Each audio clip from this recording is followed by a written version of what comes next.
Ego, Slendy, hey, hit it out the park. Hit it with a strike. From the national anthem to the bottom of the night. I'm in Slendy, Ego, Slendy, Ego, Slendy, Ego, Slendy, hey. You already know what's up. What's that? Another home run. But you know the job ain't done till we hold that trophy up. Hey. What's up, everybody? Welcome to episode 431 of the Talking Friars podcast and YouTube show. Ben Fadden with you here. It is July 23rd, 2023.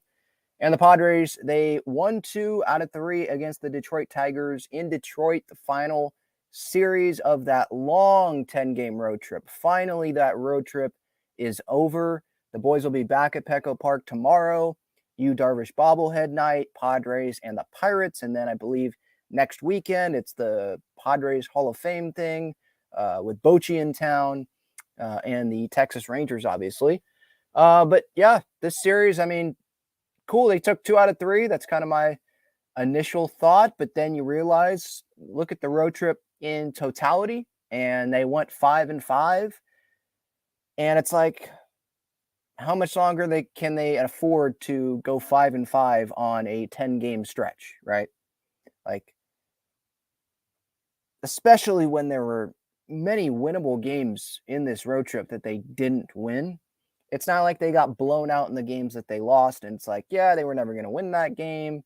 It's not like it was those Ryan Weathers games all the time, right? I'm saying Ryan Weathers game. I mean, in Philly, right? I think it was game 2 of that doubleheader in the first series of the road trip. After Blake Snow had pitched the first game, the 75 pitch thing, he threw like 82 pitches, but going in, he was thinking around 75 pitches. He was sore and tired, blah, blah, blah. Weathers is on the mound. And going into game 2, I was like, I don't have high expectations for this Padres team to go win this game. It wasn't like it was a bunch of those games. They had opportunities to win games. I think 2 of the last 3 games of that Philly series probably should have won. The series finale against Toronto probably should have won. A lot of runners in scoring position opportunities, right? Today, they didn't have a whole lot of runners in scoring position opportunities, but you felt like, okay, you have Joe Musgrove on the mound. He gave you a quality start. It's a game that you want them to win, and they would have had a winning road trip, obviously, 6-4, if my math is correct there, if they would have won today. And instead, it's 5-5, and it's like, okay, well, before the All-Star break or going into the All-Star break, they're in the same place, at least in terms of games under 500, 4 games under 500 at 48-52. They're 6 games back of a wild card spot, and that is with all three, Arizona, San Fran, and Cincinnati, all 3 of those games not being completed yet, so we don't know what the results are of those games. And so, like, you look, I saw some fans, right? And when I posted on social media, on Twitter and Instagram, 5-5 road trip, took 2 out of 3 against the Tigers. Some wanted to look at that like, took 2 out of 3. That's a good series. Hey, took 2 out of 3. If they take 2 out of 3 the rest of the season, they'll be a postseason team. But are they going to take 2 out of 3 the rest of the season in every series? No. Baseball. It's baseball. It's not going to happen.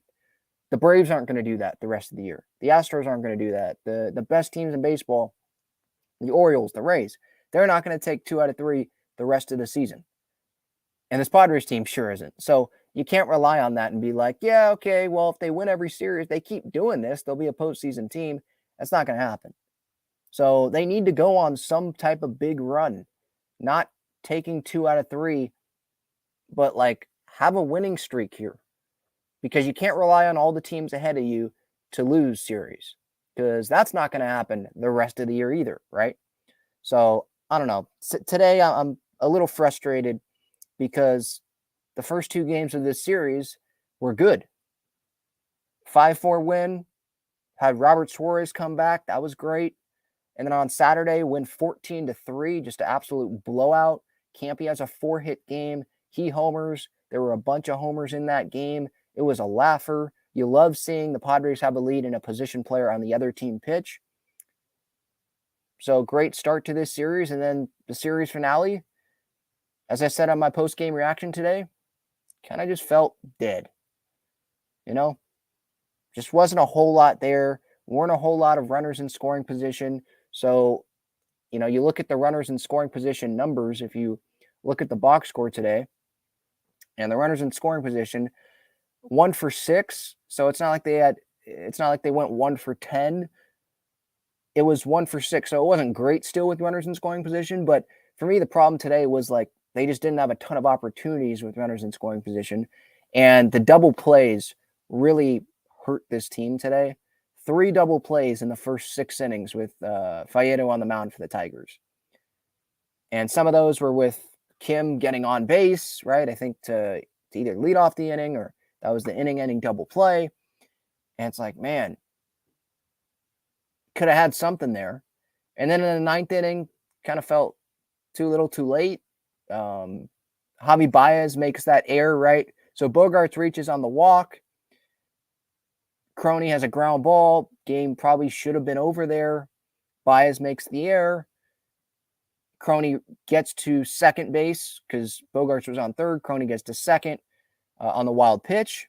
It was raining a little bit there at the end. So maybe loss of grip was a problem there for, I think it was Lang who was closing the game down for the Tigers. Second and third, game time run at second base. And Gary ends up popping up. He drove in the Padres' only run of the game, so that was good. But yeah, it was just, I didn't really feel like the Padres were ever going to go win that game. It was different today compared to yesterday in game 2 because sure, the Padres were down yesterday, but early in the game, after that rain delay, they came back and all of a sudden, after the Manny 3-run home run, it was a 4-3 lead for the Padres, right? And so they had a lead. They had 14 unanswered runs, right? It was early that they got those, a big 5th inning, right? But here, they were trailing. And they get 1 run back. And it's like, okay, cool, 3-1. But did you feel like they were going to have a rally again? I just wasn't really, a successful rally, I should say. I wasn't really feeling that. And Joe wasn't his best outing, made a few mistakes. And the Tigers were able to capitalize, hitting a couple home runs. But I didn't think Musgrove was terrible. The RBI single there for the 3rd Tigers run, I believe, is when that single happened. Tatis had a great throw, and Gary just dropped the ball. I don't know if he would have been out. Maybe he wouldn't have, but it would have been a close play. It looked like it was a close play, and then you saw Gary drop the ball, and it was like, oh, you're seeing the replays a few times, and it's like, it's another great throw by Nando, and it's kind of just another what if. What if Gary would have grabbed that ball? Would that runner have been actually out? And it would have been a 2-0 game, I believe, at the time. But still, the Padres didn't score 2 runs, so it's not like it really mattered at the end of the day. But yeah, just, let me know your thoughts in the comments if you're watching this on replay or if you're in the live chat here on YouTube. Let me know your thoughts on this road trip. On this road trip, again, Padres go 5-5. They lose 3 out of 4 to the Phillies. 2 of those last 3 games they probably should have won. 2 first good games in Toronto. Win those first 2. Lose the series finale. A lot of runners in scoring position opportunities. Couldn't cash through. Win the first 2 games in Detroit. Lose the series finale. Just some inconsistency on this road trip. And considering that there were games that they should have won, I'm a little disappointed with this team being 5-5 on that road trip. And my main question coming off of this is, how long can they continue being 5-5 in a 10-game span? I know that was a long road trip, but we've seen the inconsistency all season long from this Padres team. So when are they going to turn it around? Are they going to turn it around? When are they going to go on this winning streak that is 4 games or more? They're going to have to do that to make the postseason. I guarantee you, if they make the postseason, they will have a long winning streak and at least 4 games, because the inconsistency, you see it in the schedule, them not being able to win those 4 games. So, Detroit, bad team. Cool, they won the series, but could have swept. I thought, good chance was going to happen with Musgrove on the mound. And the Phillies series, starting off, it feels like it was such a long time ago, but they had 3-0 leads all over the place in that series, and they end up losing 3 out of 4. So painful 5-5 road trip, I would say, because they could have been 6-4, they could have been 7-3, and they ended up not. So I'm a little disappointed by that. All right, hopefully there's I allowed a chance for people to come in here and just be a part of this stream. If you want to join the show, click that link that is pinned up at the top of the chat. Just getting going here.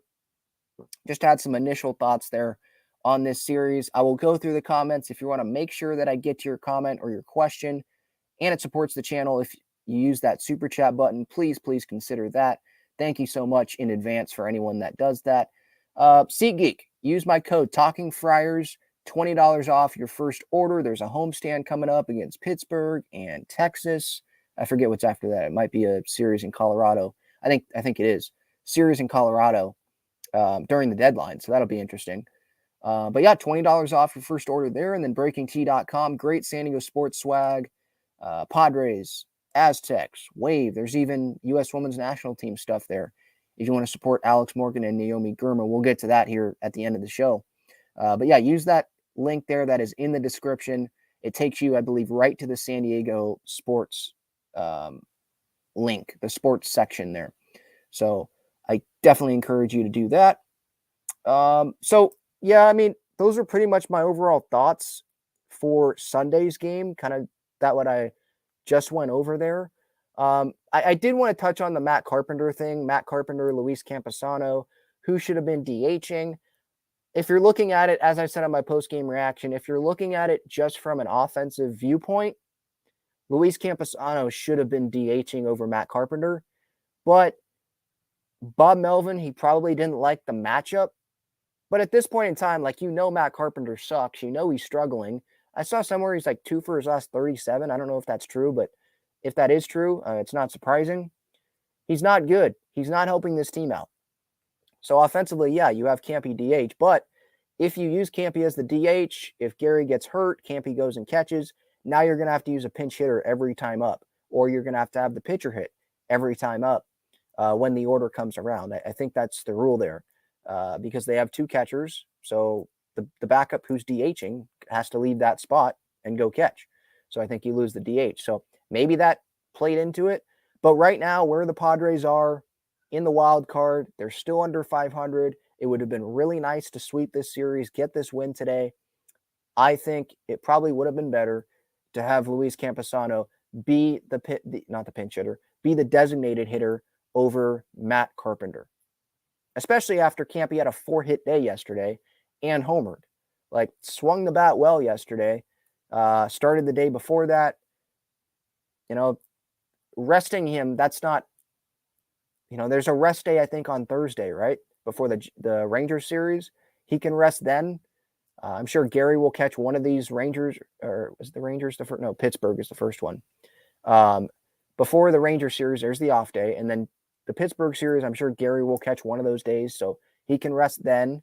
Where this team is at, they need to win ball games. And you're facing a bad Tigers team. Let's take advantage of it and go win that finale. If Campy was in there, I'm not saying it would have been a guarantee that the Padres would have won the game, but I would have liked him hitting in that situation where Matt Carpenter struck out after Gary brought in the Padres' first run of the game. That's for sure. So, I don't know. I guess Bomel's not a believer in momentum like I am as well. I'm not a big believer in momentum, but I'm just looking at the numbers. Who's the bigger power threat right now? All that. I'm going Campy over Matt Carpenter. Saturday, Padres won 14-3. Friday, they won 5-4. Those were good games. We'll start with Friday's game. Soto had 2 home runs. The first inning, 447 feet. The third inning was 463 feet. I believe I saw a graphic during this series that said that Juan Soto's second home run was the longest home run at Comerica Park so far this season. So that ball was crushed. Crony had a 2 RBI triple after Soto's first home run there in the first inning. So got out to a hot start. I love that. Crony, he is really comfortable hitting in Michigan, hitting at Comerica Park. And hopefully he can continue hitting better. But I feel like I've said that before multiple times this season. Like he has a good series, maybe shortens up his swing, goes the other way with pitches. Maybe you don't see the results, like a bunch of hits in the series. Now, he did triple a couple times. You did see some of the results, but sometimes, it's a sac fly or a ball hit to left field where he hits it well. It just goes right to someone. So you don't really see the results all the time. But I feel like multiple times this year, I've seen like this type of series from Jake. And then he kind of goes back to maybe having a longer uppercut swing. And he just can't really find it consistently this year. So that's been frustrating to watch, but don't get it twisted. Crony's going to continue to be in the lineup. Like, partly because of the options that they have. Other than him, it's not great. And they gave him the contract. He's one of the leaders of the team. He's still an asset defensively. So I think the Padres, they believe that, or at least that's what you're going to get out of him if you do ask people with the Padres. I mean, I'm not allowed to, but if you ask people from the Padres or if the media asks Bob Melvin, he's probably going to say, we believe Crony will turn it around. It's been a rough season for him, but we still believe in the talent. Preller probably wouldn't have given him that contract if they didn't believe that he could continue to produce. So we'll see where that goes with Crony. Lugo pitched pretty solid, 6 innings, 2 earned runs, 6 hits allowed, 3 walks, 7 punch outs, a home run given up on Friday. A big situation was in that second inning, bottom 2, and maybe the Padres end up losing this game because they only won by 1 run. Maybe they lose this game if Seth Lugo did not get out of that situation there in the second inning. Bases loaded, nobody out, and Lugo punches out Akil Baddoo. And then he struck out Jake Rogers as well, their catcher, and then got Zach McKinstry to ground out. So huge spot there from Seth Lugo. Padres had a pretty big lead, but then the bullpen happened, right? I think it was Nick, right? Nick Martinez, he gave up a home run there. And yeah, right now, it sucks to say, but right now, can't trust him in high leverage situations. And that game ended up being close. 5-4, Suarez comes in the 8th, 1-2-3 inning there. Hader comes in, 1-2-3 inning there. Hader has a .97 ERA, and Suarez obviously a 0 because he just started his 2023 season. But yeah, as I said in my post-game reaction on Friday, I could get used to that Suarez-Hader combination for sure. 8th, 9th inning. We were used to it last year, and it worked out pretty beautifully. This season, that was the first time to see it. And it sucks that Hader and Suarez did not pitch. Well, it didn't suck yesterday because they blew him out. But today it sucked that Suarez and Hader weren't able to pitch because the Padres didn't have a lead. And I kind of liked having Suarez's first opportunity being a high leverage spot. Just throw him in right there. Like, dude, you've missed more than the first half of the season. You missed the whole season so far. So you're making all this money. Sorry, you're not getting a soft landing. You're going in there and you're pitching. Go pitch a shutout inning for us. Get it to Josh Hader. Go do your job. And what the?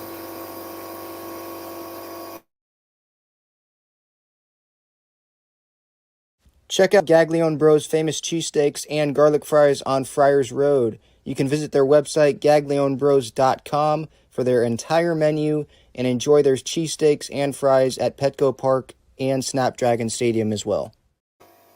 All right, so I have no idea what's going on. There's a loud noise in the garage, so let me know in the comments. Can you hear me when I'm talking? Okay, now it just stopped. Hopefully it doesn't go again. When that noise was on, can you hear me? Like, could you hear me talking there? Because I don't know what I was going to do if that noise continued to happen. That was weird. But I'm just going to keep talking because hopefully that will not continue. And that was just a little 5-second thing. Yeah, okay. Lee says we still heard you. Okay, good. So if that happens, hopefully I'll just talk loud and hopefully you'll be able to hear me. And if that happens, it'll probably be a shorter show because I don't want you guys to have to deal with that. Okay. Matt says it sounded like a chainsaw ready to murder you. No, I think it's I think you're right, Dinos, 5150. Air compressor. I think my mom was trying to not have a flat tire on her scooter thing, so I think that's what it was. Okay, where the heck was I? I was talking about game one, Suarez hater. It's great to see, but for that combination to happen more frequently, the Padres are going to have leads, right? And they got to be more consistent on the offensive part of the field, obviously, a part of the game. I mean, so like I talked about earlier, first two games of the series, good.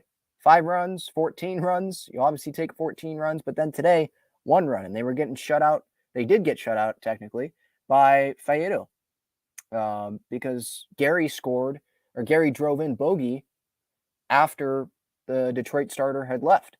So it's the inconsistency still, you know, 5-1 going into the All-Star break, then lose 3 out of 4 to the Phillies, take the Toronto series, but can't get the sweep, take the Detroit series, but can't get the sweep. Just frustrating. It's frustrating for this Padres team. Or us watching this Padres team has been frustrated. You know, the Padres are frustrated. Like, I don't know if everyone was watching the Peacock broadcast today because it wasn't on regular TV. So some may have not been able to watch the game and you're just tuning in to see what my thoughts were on the game because you didn't catch it.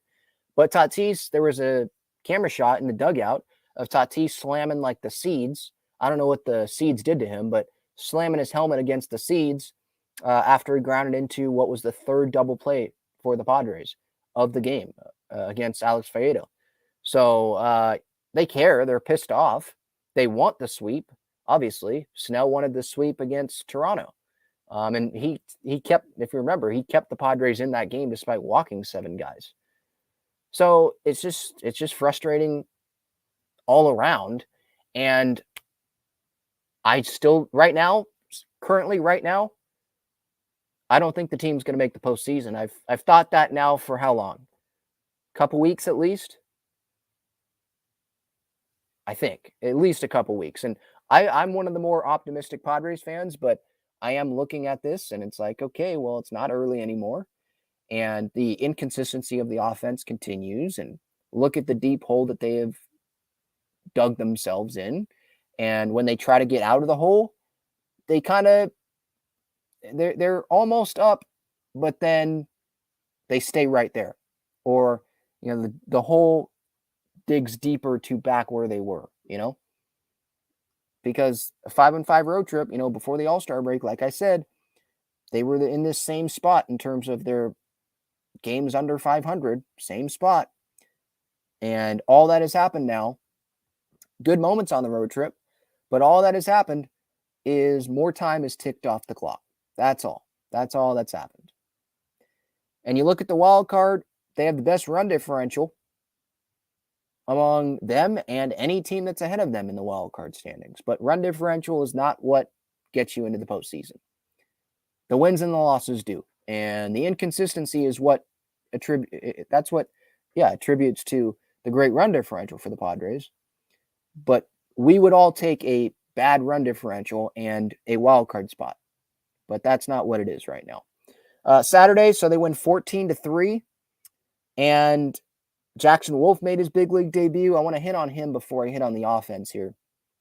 He got sent down before today's game. Pedro Avila got brought up, which I'm not surprised by. Like, Wolf, he did his job, allowed a few runs, 5 innings of work. He only struck out once, and I was kind of surprised by that because you look at his numbers, and it's not Double-A, I understand, and he definitely knows that now.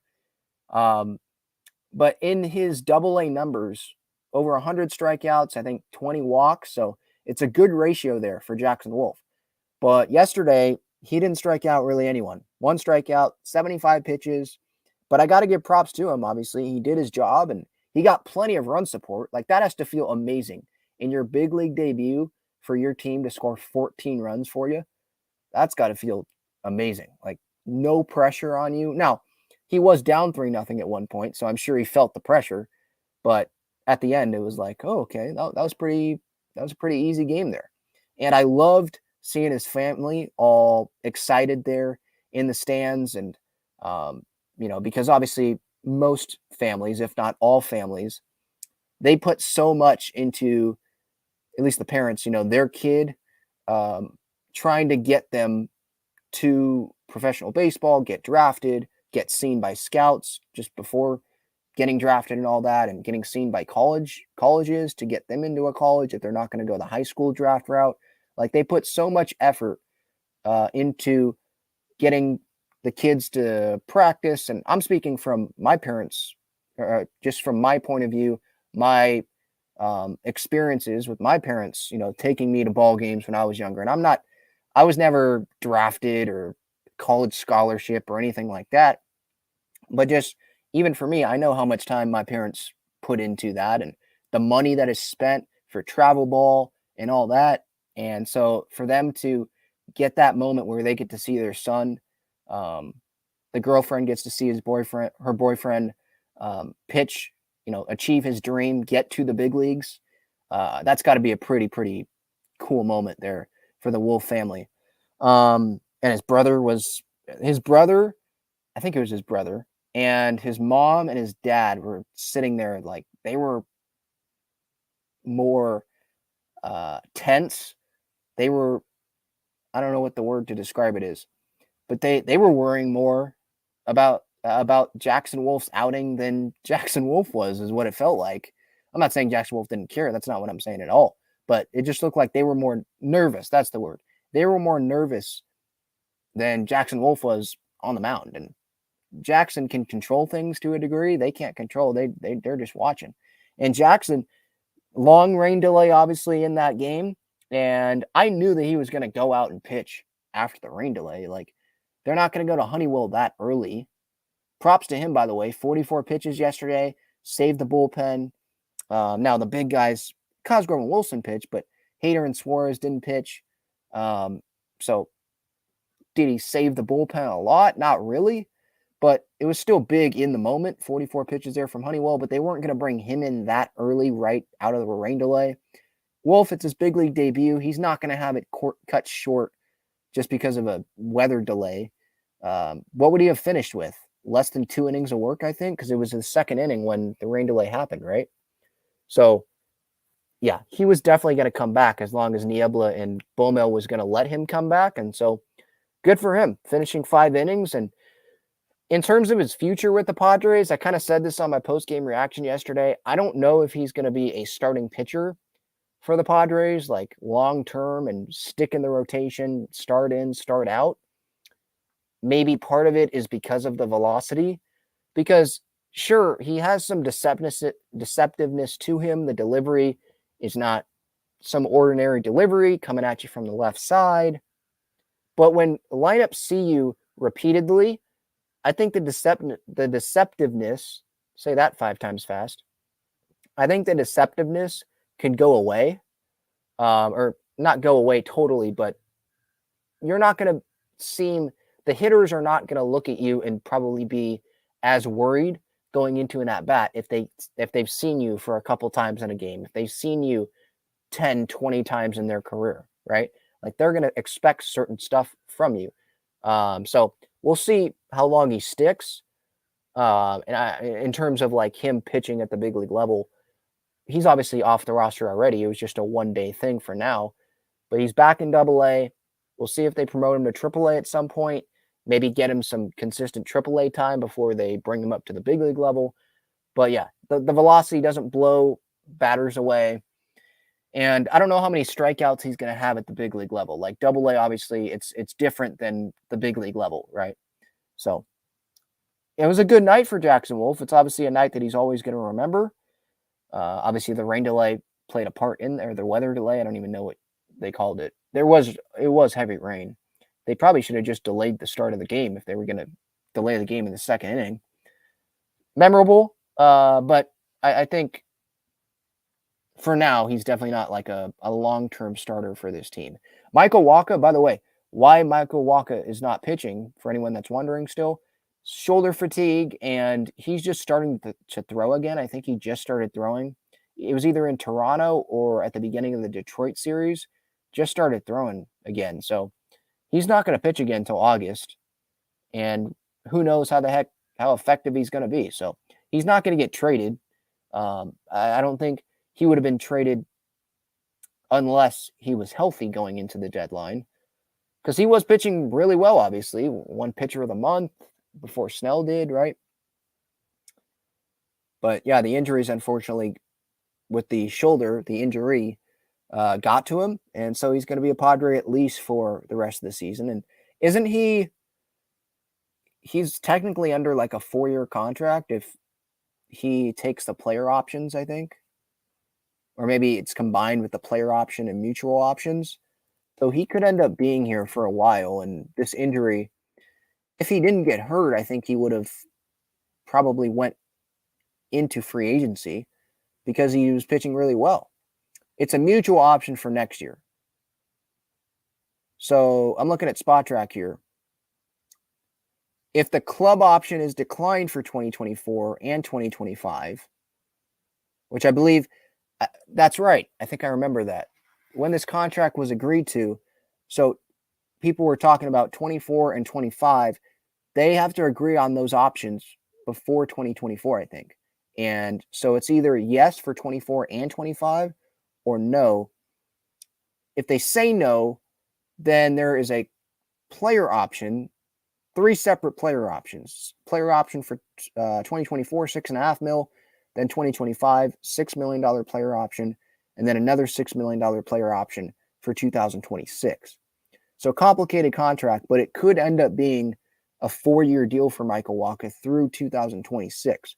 Do we want that? I don't really have a great answer on that right now.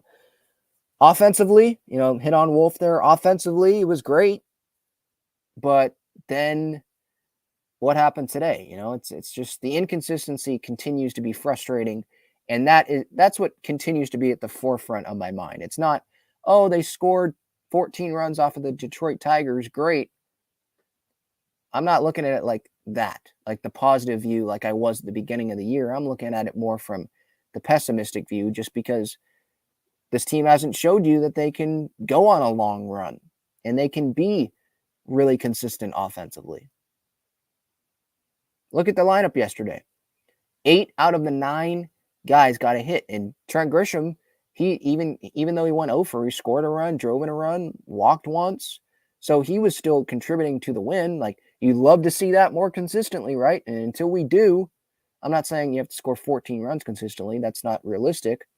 But until we see those more consistent offensive outbursts, just score, 5 runs a game for a stretch. It's hard. It's going to be hard for me to believe in this team. It just is. It really just is. Injury update real quick. Reese Kinnear, Tommy John surgery. He will miss all of 2024. So that's a hit to the Padres pitching depth. I'm not going to act like this guy's Sandy Koufax, but he is a guy that the Padres can call on. At least he has been able to call on. The Padres have been able to call on him in the past. But he's going to be gone for 2024, which I think brings Ryan Weathers more into the spotlight for sure. And Jackson Wolf into the spotlight a little bit more. So that sucks to see for Reese Kinnear, obviously. He hasn't pitched terrible for the Padres when he has been called upon. As kind of like a mop-up guy, last guy in the bullpen, maybe make a spot start. So wishing him the best, obviously. And on the minor league level, I did want to mention this. Dylan Lesko, Lake Elsinore Storm, that was his debut for Lake Elsinore. At home, I think facing off against the Dodgers affiliate, the Quakes. And he ended up going 3 innings, did not allow a hit, did not allow a run, struck out 4 guys, walked 3.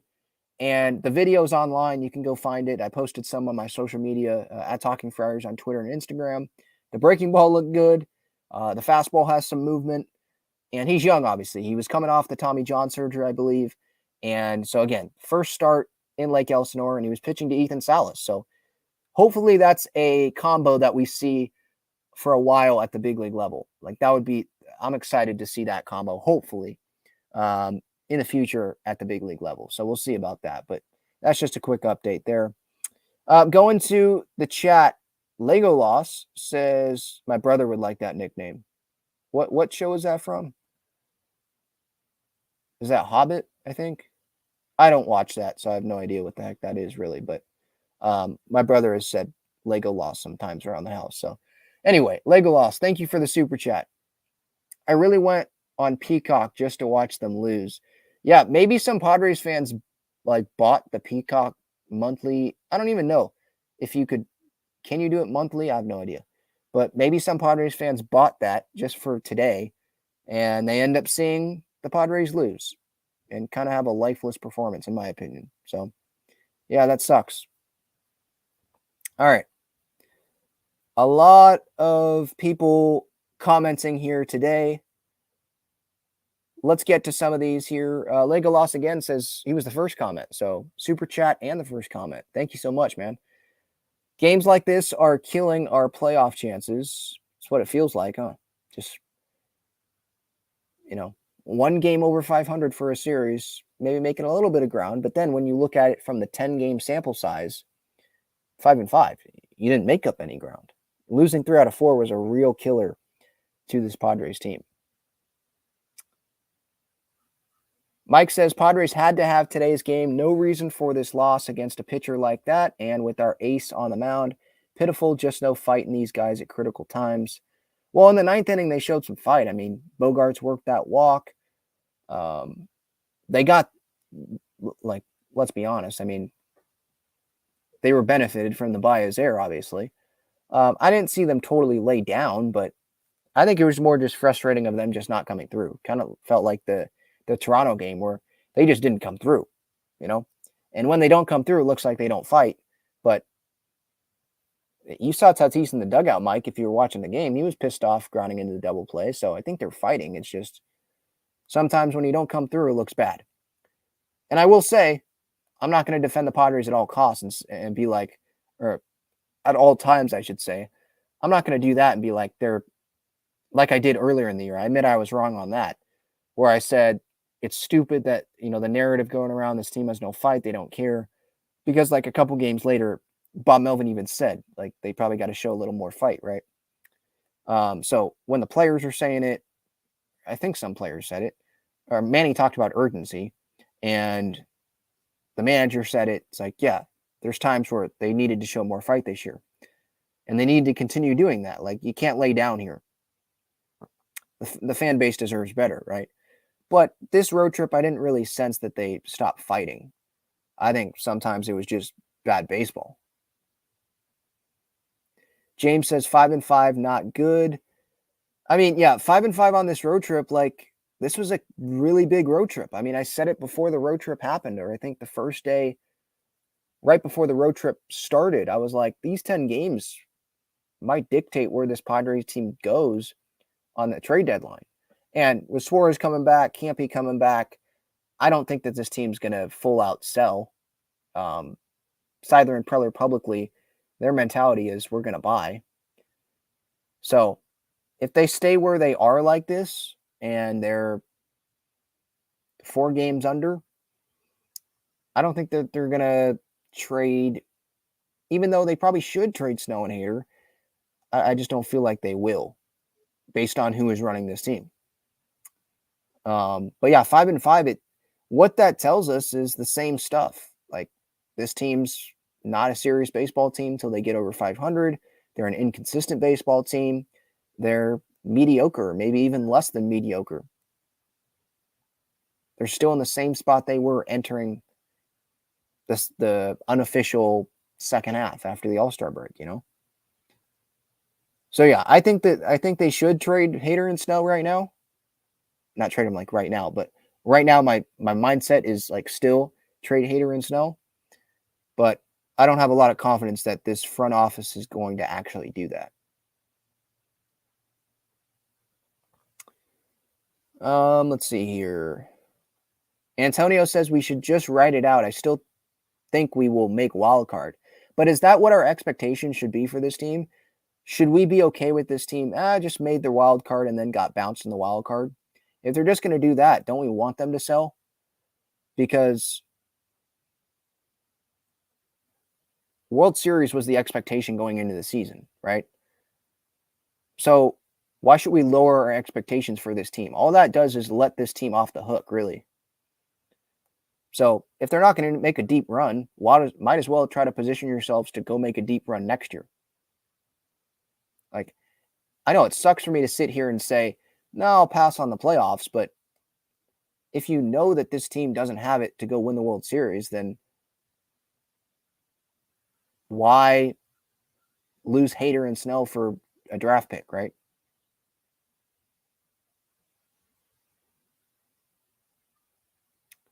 Dino's 5150 says making the wild card trophy, that is still a failure out in first series. Yeah, again, like I just said, like based on the expectations of this team going into the season, and sure, maybe fans have lowered their expectations based on how the team is playing, but I don't think you should be like, oh, yay, if they make the postseason and get bounced. Yay, what a great year. No, that wouldn't be a great year. They'd be playing better baseball at the end of the season to make the postseason. And I'll be excited for the wild card series if it happens, because anything can happen. But if we know they're going to get bounced, like if you were to tell me, yeah, Ben, they're going to get bounced, or they're not going to lose, they're not going to get past the DS. It's like, then why? Why go through that? If the team's not going to go anywhere, position yourself to be better in the, next year, in the years following 2023.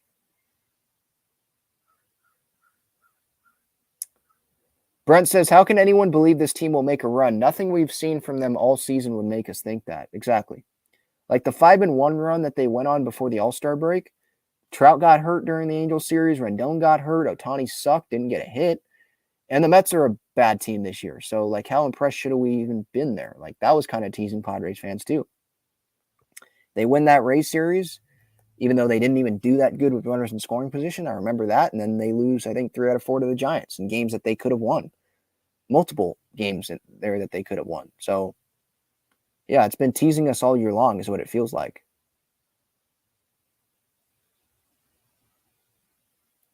No, Dinos. No, they're not sweeping the Rangers. Now, I think that they're going to get a break. Corey Seager, I think, just went on the IL, so Padres aren't going to see him next weekend. But no, I mean, even if they do sweep the Rangers, like, are we going to think that, okay, they're back? Maybe it depends on what they do against the Pirates, but the Pirates aren't a good team.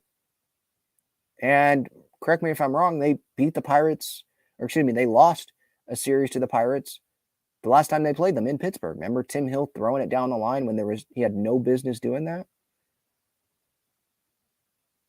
Yep, I agree, Charmaine. Inconsistent, that's the word. Inconsistent. Brent says, I know sweeps are hard, but we had Joe going against the Tigers, worst starter. Didn't he have like a 6 ERA going into this outing? I saw someone said that on social media. It's like, wow, that's so Padres. If you want to join the show, just a quick reminder, you can click that link that is pinned up at the top of the chat. You want to make sure I get your comment or your question, use that super chat button. Supports the channel as well, makes it very easy for me to see your comment or your question. Because there's a lot of comments in the chat here, so I'm just scrolling through and maybe I pass over yours. Yep, Pony, I got to that super chat. Thank you. Brent says the bench is pathetic anyway. May as well carry a third catcher so Campy can DH. I mean, yeah, like, why have Carpenter on the roster right now? They have Rivas who can play first base. It's not like they need Carpenter to be there to be a backup first baseman for Crony. And the Padres probably want Nola taking at bats in AAA. So do they bring Brett Sullivan up and just have Nola catch every day for El Paso and see if he can find something? Yeah, I get that. I wouldn't be really opposed to that, to be honest. I mean, Matthew Batten, they showed a shot, I think it was yesterday during one of the home run celebrations. They showed him in the dugout. I was like, high-fiving guys. Matthew Batten's on the roster. I totally forgot about the guy. So, yeah, I mean, there's guys that are like useless on the bench. They don't play. And Carpenter's just useless when he's in the box right now. So, yeah, I wouldn't be opposed to a third catcher, to be honest. But it feels like are they waiting for the deadline to try to offload Carpenter's contract somewhere, that a team that's willing to take it on? I don't know what team that would be willing to do that, but that's just something that comes to my mind because Nola and Carpenter are like the same player right now offensively. They don't have power. They're not giving you anything. They had Nola go down. I know there was an injury that, Campy was available now, but there's got to be someone that's better to have on the roster than Matt Carpenter. He's not giving anything to this Padres team.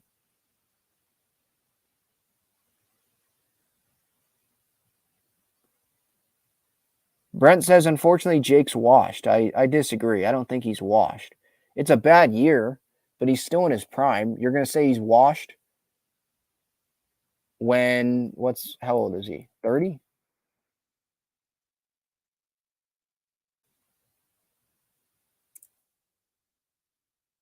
$29. You're going to say he's washed at 29 years old? Sorry, I disagree with that. Bad year. He'd say that, but he's not washed. I think maybe changing his approach a little bit and doing it consistently will provide him better results.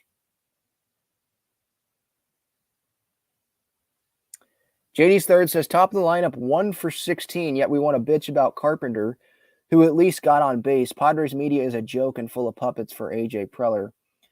JD's third, I get the point, and I think I've discussed this with you either in the comments on YouTube or during the live stream.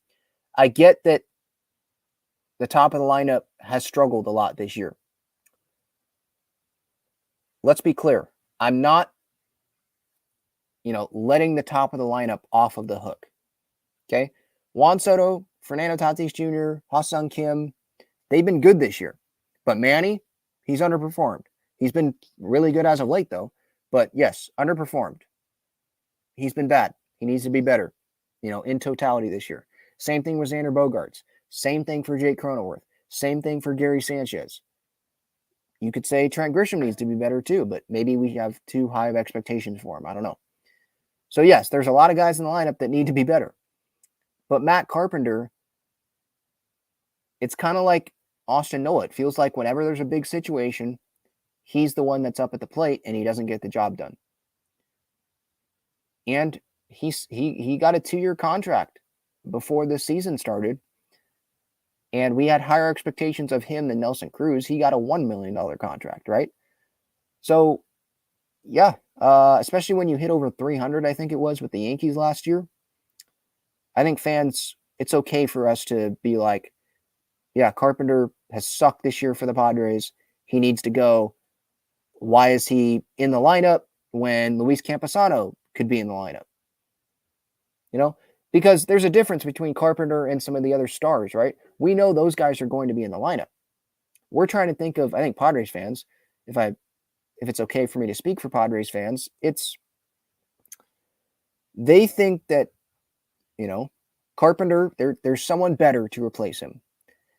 With other guys, we know that Crony and Bogaerts and Manny, they're not going to be replaced by someone. They might have a day off, but they're in the lineup every day. That's just what it is.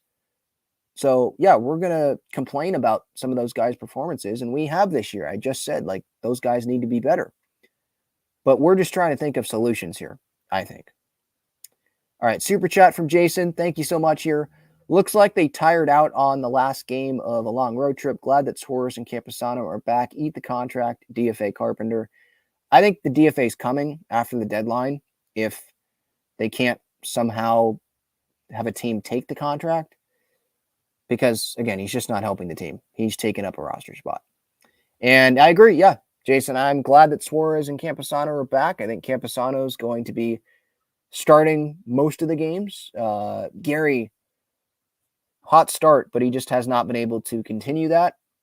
And Campy's the young one. He's the one that'll be here past this season, at least you would think. And Gary could be here next season, but he's a free agent at the end of the year. Campy's not. So I think they're going to give Campy the shot, and we'll see what happens there with Suarez. For me, it's when are they going to unleash him and have him go back-to-back days, right? Because he just came back. And how consistent is he going to be able to throw based on the situation? Do they only want him pitching like Josh Hader when it's tied, or when there's a lead, or are they going to be okay with him pitching in a situation where they're losing? Because again, it's later and later in the season. Time's ticking off that calendar. Maybe you can't afford, and that's how I feel, can't afford to have Robert Suarez just be pitching in only situations that are perfect, high leverage, eighth inning. They have a 1-run lead, like he's probably got to pitch more. Now, back-to-back days, I understand if they don't want to do that because he just came back, but they got to be pitching him consistently, even if they don't have a lead. Like, you just need your best guys out there and hope that the offense can come back, I think. All right, where was I in the comments here?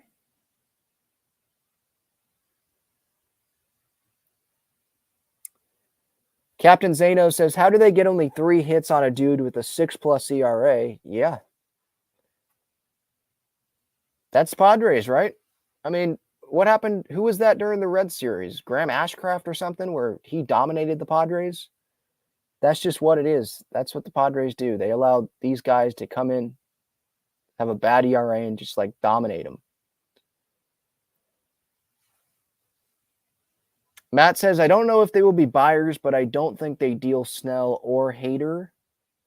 Yeah, maybe just stand pat because Seidler wants to believe in this team. Preller probably doesn't want to sell, obviously, because that means that his all-in thing for this year didn't work out. But like standing pat, like, so you're not getting anything back for Snell or Hader, and you're not going to go win the World Series.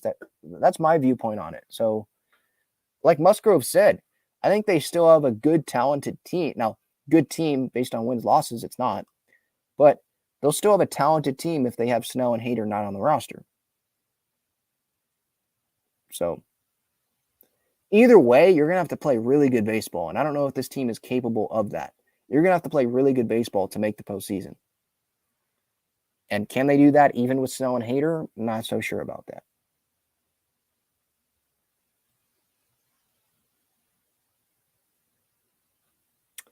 Lizzie says, kind of sick of these blowout games. We were up 8 runs, but hey, let's keep getting home runs. And then they completely go cold the next game. Yeah, here's the thing. Like, you wish that they could save points, save runs. You wish that they could save runs for the next game. Sorry, I'm a little bit in soccer mode because I've been following the World Cup. And points, you get 3 points for a win. You can't save the runs for the Padres in the next game, right? And I wish that they could, because there's been a ton of blowouts, and this Padres team would be maybe over 500 this season if they could save runs, but the consistency just is not there. It's great one game, and then they do this the next. It's frustrating. And it's almost, and I agree, Lizzie, kind of get tired of the blowouts. Like, blowouts are fun, great. But the next day, it's like, well, I'm kind of tired of talking about blowouts because the next day they don't do anything. And it's like, well, how much did that blowout really mean? It's frustrating for sure.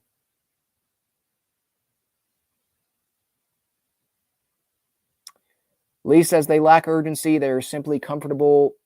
Money, good for a decade, or going to get their payday elsewhere. They handle business for personal stat line only.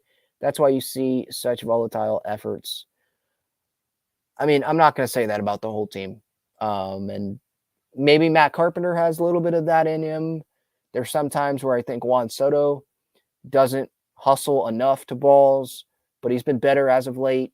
And he's had a really good year. So I'm not going to go criticize Juan Soto a bunch. And Tatis has had a really good year. There's guys on this team that care. Tatis is one of those guys, I definitely think. I think Manny is one of those guys. I think Musgrove for sure is one of those guys. I think Crony is definitely one of those guys. I think Ha-Seong Kim is definitely one of those guys. I'm not going to go through every one because then it's going to be unfair. I'm going to skip someone and forget someone. But those are guys that really stuck out, of the main players. Bogarts, I'll throw him in there because he's, again, I'm not going to go all the way down, but Bogarts I got to mention too. Like, they do care. I think those guys do care. There's some other guys where it's like, okay, yeah, maybe lack urgency, or at least it looks on the field like you don't care. But definitely not the whole team. I disagree about lacking urgency, the whole team. At points this year, they have, for sure. But right now, I think they realize that they need to have urgency. And sometimes, like I said earlier, it's more about bad baseball sometimes than urgency. All right. Let's take a break. Quick break here. And then I'll get back to the chat and then get to some San Diego sports stuff. I want to tell you about the best and easiest way to play fantasy sports. It's Underdog Fantasy. They have great pick'em games and best ball tournaments. In pickup games, just pick higher or lower on 2 to 5 players' stats, and you can win up to 20 times your money in a single night. You can go cross-team, cross-league, and even cross-sport. Best ball revolves around the draft, which is what every fan loves the most about fantasy, and it eliminates the hassle of having to manage your roster all season long, resulting in a fun and easy fantasy product. How does it work exactly? You enter a contest where you participate in a snake draft against other users. That lineup that you drafted competes against every other draft in the entire contest. The better the combined performance of your team, the more money you win. After your lineup is all played, Underdog will take the best performing players and automatically set them as your starting lineup. That's it. No waivers, no trades, no worrying about who to start or sit. After you complete your draft, your part is done. Underdog Fantasy offers best ball in a variety of ways, including daily contests, weekly contests, playoff contests, and season-long contests. You can either enter into these and compete against thousands of other entrants for huge prizes, or, if you'd like, you can enter into a private draft with friends and family to compete for a smaller prize pool. Underdog keeps it super simple with their easy-to-use website and mobile apps. Sign up now by clicking the link in the description or by using the promo code TALKINGFRIARS, and you'll double your first deposit up to $100 in bonus cash when you make your first deposit of $10 or more. So if you deposit $100, you get $100 free. If you deposit $10, you get $10 free. All right, back to the chat here. Pat Don says, top of the lineup will have tough games. It's only magnified when a guy like Carpenter never produces for us. That's true. Mike says 5-5 on the road trip is the same as kissing your sister. The Padres have been involved in incest all season long, I think is what Mike is trying to say. I've never really understood the kissing your sister thing. What does that mean? Like, not great? Is that what that's supposed to mean? Yeah, the road trip, if that's what it means, 5-5, it's not great. No. I wanted like 7-3, especially considering that Philadelphia series where you had 3-0 leads multiple times over that weekend there. Right? Feels like it was a month ago, but it was last weekend, right? Multiple leads, and you couldn't end up finishing. The Toronto series finale, I keep going back to that because they had opportunities there when the game was close with runners in scoring position. Matt Carpenter popped up, Crony popped up. Was there a double play in that spot? I forget if there was a big double play there. But yeah, just guys not being able to come through when it was close, and they probably should have won that game, and Snell, like the 7 walks in that game, he kept the Padres still in the game, even pitching like that. So, yeah, the Padres, they have not been able to steal a bunch of games this year, right? Where other teams have. Steven says they needed more pitching, a first baseman, a designated hitter, catcher, and center fielder, and everyone was saying that in the offseason. The media said no superstar roster is something everyone wanted. Huh? The media said no superstar roster is something everyone wanted. Not true. I don't really get what you're saying there, Steven, but the first part, they needed more pitching. Every team would say they need more pitching, and every team probably, after every offseason, they're probably not sitting there like, yeah, we have enough pitching. They'll probably say that to the media, like, yeah, we're confident in our pitching staff, but you always want more pitching. Designated hitter, Brandon Drury probably was a better pick, but they tried to get Christian Vasquez. He went to the Minnesota Twins. They tried to get Jose Abreu, I think, went to the Houston Astros, and he hasn't even been doing that good this year, so I don't even know how much they missed out on that move. And they didn't want to overpay for Josh Bell, who went to Cleveland. And JD Martinez, I would have loved for the Padres to sign, but he had that relationship with Mookie, with the Dodgers, and with the Dodgers, I think, hitting coach. I think he was in Boston with JD. Or maybe that's JD's personal hitting coach. I forget what the relationship there is. But the Dodgers had the advantage there. And I don't know if the Padres offered JD Martinez a deal. If they did, I would think that they would have offered him a multi-year deal to kind of sweeten the deal. They gave multiple years to Matt Carpenter, right? So, the $1 million deal to Nelson Cruz, some could say that's a bad move, but it was $1 million. It's more than Matt Carpenter deal. But all I'm going to say with Matt Carpenter is he has underperformed. He has been really bad this year, but I'm not going to sit here like some others and say that was a terrible contract, idiotic. Why would Preller do that?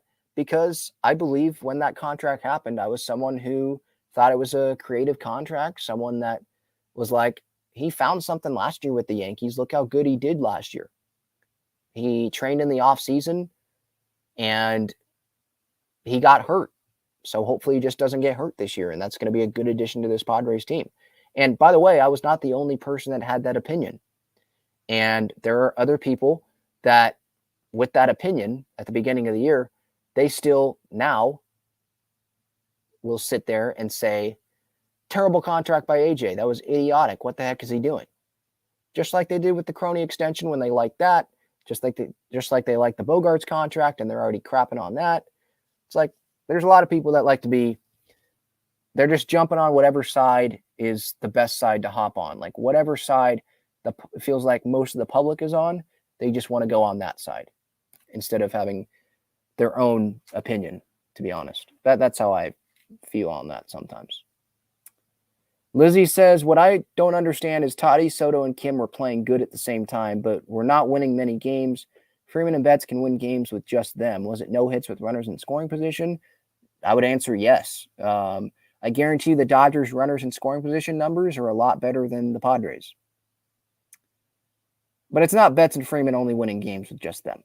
Like, there's other talent in that lineup. I mean, JD Martinez was an all-star this year. There's other talent in that lineup. It's just not a two-man lineup.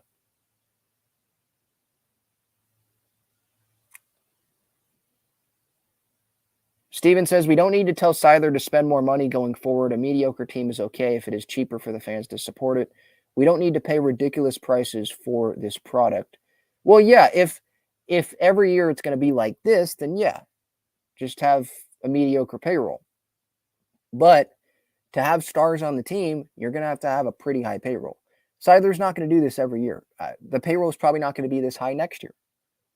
But I still want the payroll to be $200 million, over $200 million, because that means that there's talent on this team still. I don't want it to be 2017. So I still want them to spend money, but let's have AJ spend the money a little bit wiser. Again, that's in hindsight. But before the offseason, I was excited about the roster that AJ constructed. I knew that there were some holes, but I had World Series expectations going in, and I still have to have those now. Now, it's weird. Hopefully you understand where I'm coming from with this. I still have to have the World Series expectations because I don't want to let this team off the hook. It's been a bad year, and I'm going to continue to say that. I'm not lowering my expectations because of where they're at. At the same time, I don't think that this team will be a World Series team, if that makes sense. Like, if they don't win the World Series, I'm going to be disappointed. I'm going to be frustrated. It's going to be a failure of a season, especially if they miss the postseason. But I won't be frustrated in the sense that I expected them to do it because of how the season's gone. Hopefully that makes sense. And if it doesn't, I know I'm using expectations like I'm saying I expect them to do this. I still have to hold them to that same level of expectation, but I don't expect them to do it. So it's kind of hypocritical and maybe it doesn't make sense. But hopefully you get where I'm coming from with that. Like, don't let this team off the hook. You might think, like I do, like the season's probably not going to go anywhere, but don't let them off the hook. Don't be like, well, they fought. Okay. See all the holes in this roster. Okay. They fought. Okay. Well, no, don't let them off the hook with that. If they're out of it and they stop trying, don't let them off the hook.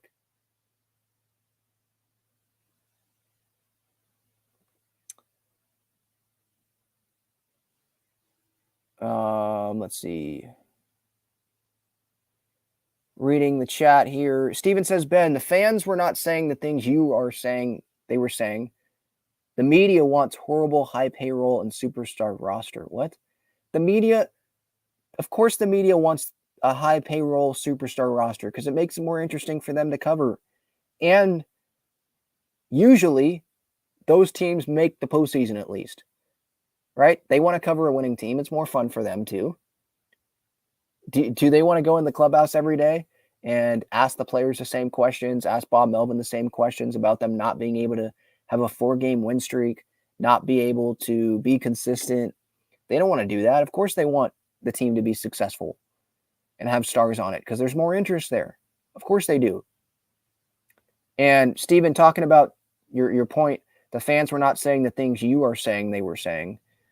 No, I disagree. Now, social media is not the whole fan base, but the fan base, it felt like they were excited about the Bogarts move, about the team continuing to go all in. Now, long term, probably not excited, but now excited. And now people are like, that was a dumb move. Didn't need a shortstop, all that. The Crony extension, people were happy about that when that happened. I remember that. People were happy about that.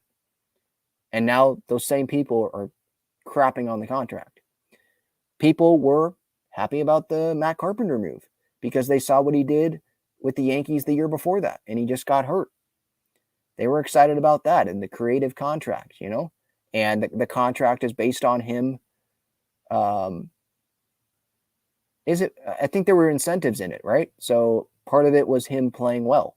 That was based on if he was going to get those incentives, obviously. So it was a creative contract. And so fans liked that at the time. And now they're saying it's an idiotic contract. What the heck was Preller doing? And I think it's fair for us to say, yeah, looking in hindsight, that was a bad contract. But to say it was a crappy contract, to attack Preller on the contract when you liked it when it happened, like AJ can't control what Carpenter is doing, right? If he knew Carpenter was going to do this, of course he's not signing him to the contract. So I don't want to make it seem like I'm defending Preller 100% on every move. I get it. Not every move has been good. There have been moves that have been bad. I understand that. But I just don't like the fans that they're on one side and then less than a year in, they're on the extreme opposite side of the opinion on, was it a good contract or not? Did they like the move or not? But that's what you get to do when you're a fan, and you don't have to be held accountable really for what you think when the moves were made. All right. And if anyone is taking that personally, like you think I'm attacking you, I'm not. I'm not attacking anyone that's watching or listening. I've just seen, and I'm not trying to attack specific people, anyone. I've just seen numerous, when I'm scrolling social media and all that, people that have opinions that it's like, oh, okay, that's a total 180 from what you said when this deal happened. That's all. Okay. Other San Diego sports stuff. So the San Diego Wave on Friday night, which was right after the U.S. Women's National Team game. I'll update you on that if you did not see my U.S. Women's National Team reaction video to their 3-0 win over Vietnam on Friday night. I posted that on the channel on Friday night after that game happened. I'll get to that here. But the Wave, they lost to the Thorns 4-1. They had a little bit of a break, but then they were back. They're going to have a few games, and then they're going to have another break before, I believe, the regular season resumes. So 4-1 was the loss. Didn't really ever seem like they were in it. There were some close opportunities. Taylor Korniak had a header opportunity. She did score, by the way, but it was late. It made it 4-1. The game was over. Rachel Hill almost got a header goal as well. But here's where it's like not totally fair. The Wave, they have their backup goalkeeper. Portland has their starting goalkeeper because that goalkeeper didn't make the U.S. Women's National Team or whatever country. And Kaylin Sheridan made Canada, obviously. She's the starting keeper for Canada. So it's kind of unfair, but it's good that most of these matches that they're playing are Challenge Cup matches, so it doesn't count towards the regular season because, let's face it, it would not be fair to the San Diego Wave and to other teams, kind of like the Washington Spirit. They're a team that points out. They stick out in my head. Or OL Reign, where there's a lot of players that are on the U.S. Women's National Team or playing for other countries in the World Cup, and they don't have those players there, right? The Wave, no Alex Morgan, no Naomi Girma, no Kaylin Sheridan, no Sophia Jakobsen, no Emily Van Egmond. Like, those are 5 of their best players, right? We know Morgan, Girma, Sheridan. Those are like their core 3 players on that roster, and they're gone. So it wouldn't be fair to have the regular season continue happening. It did for a little bit, but the whole time wouldn't be fair to have the regular season continue to happen while other teams might have some more familiarity with each other because not as many players are playing in the World Cup, you know. But this is Challenge Cup. They're 1-0-2 now in Challenge Cup play. Bedford scored twice in the 9th minute and the 58th minute for Portland. Weaver scored for Portland in the 54th minute, and Reyes scored in the 61st minute. Korniak, again, had that header in the 81st minute, but it just didn't feel like this team was ever really in it. I'm just glad that the U.S. Women's National Team was able to get the win earlier in the night to allow me to kind of forget that this match even happened because it wasn't very pretty. Next match for the Wave, July 28th at OL Reign, 7 p.m. on Paramount Plus. So they got a week to prepare for that match. And then I believe they have another Challenge Cup match coming back home. And that match is against Angel City on August 5th. So that's their next home match, August 5th, Challenge Cup match. Their final Challenge Cup match of the group stage, group play. And then their next scheduled match after that is against Gotham at home, August 19th. And that is the next regular season match, which hopefully is right before the U.S. is playing in the World Cup final. Speaking of the U.S. Women's National Team, if you missed that video, again, in my reaction, I recommend you go check that out. But just quick kind of recap, U.S. wins 3-0. Sophia Smith scores twice. Lindsay Horan scores once. Naomi Girma did everything that she was supposed to do. Didn't get a whole lot of action because Vietnam didn't have a whole lot of action on USA's side of the field, right? Which was expected. Vietnam, they just got into this tournament. They were like the 32nd ranked team according to FIFA, so not totally shocked there. The Wave, Alex Morgan, some of the Wave players, I should say. Alex Morgan, one of those, missed a penalty kick. Wasn't the greatest penalty kick, but I think she'll learn from that for her next penalty kick opportunity, and she'll be able to get it to the back of the net there. And then she had some scoring opportunities as well outside of just the penalty kick and couldn't convert there. But it was the first game, and I think she'll be better. I have no reason to believe that she won't be better moving forward in this tournament. Next match for the U.S. Women's National Team is on Wednesday. They face off against Netherlands, which should be their hardest opponent in group stage. They play Portugal after Netherlands. Those are the 3 teams: Vietnam, Netherlands, and Portugal. And some of the things that Vlatko Ananovsky did was interesting. Having Julie Ertz play, having Rachel DeMello play. Rose Lavelle had some minutes restrictions, so it made sense a little bit. But no Alana Cook. We'll see if she plays in the Netherlands game, or if Vlatko, his idea or his game plan is just to have Ertz go be one of the defensive players, essentially, alongside one of the center backs, alongside Naomi Girma, which ended up working out. Like, Ertz got a lot of headers in there, got some balls out, but Vietnam is not as good as Netherlands. So we'll see how that works out. Ertz is going to play, but we'll see how that works out there. And we'll see if Lynn Williams gets playing time. I know that's not San Diego Wade, but we'll see if Lynn gets some playing time. If Alyssa Thompson plays a little bit more. We'll see. We'll see how the situation develops there in New Zealand for the U.S. Women's National Team. But, Alex Morgan, she had an assist. The first Sophia Smith goal, a great touch for Sophia Smith in her direction from Alex Morgan. Horan passed it in. So Morgan did have an impact despite missing some opportunities there.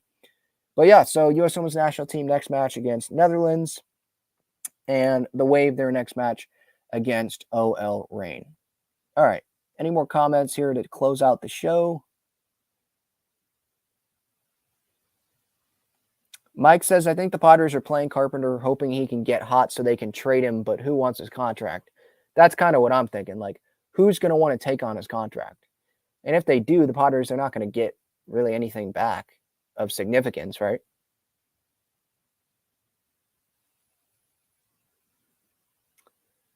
JD's Third says, 6 teams ahead of us now, 6 games out, 4 under 500. Mets could jump us, which would make 7 teams for chasing. Easy peasy. He's being sarcastic there. Yeah, it's going to be tough. Like I said earlier, they're going to have to play really good baseball if they want to be in the postseason. I don't see them making the postseason. But maybe they'll change my mind at some point. They'll allow even pessimistic fans to start believing because they actually, go on a 4-game winning streak. They can play better ball consistently. But we haven't seen it yet this year, so why should we believe in this team? That's kind of my viewpoint on that. JD's Third says Dodgers 6-3 road trip for them with the Mets, Orioles, and Rangers. Is that good? Could our Padres do that? I don't really believe they can because they haven't really shown that, right? I mean, what's their best road trip this year? Let me try to look that up. Maybe someone in the chat will remember what their best road trip was. And earlier, by the way, I did see in the chat, earlier in this show, I did say that they lost the series to Pittsburgh. They got swept, I believe. So I'm just looking at the road trips here. So I think they had a 500 road trip, Braves, Mets.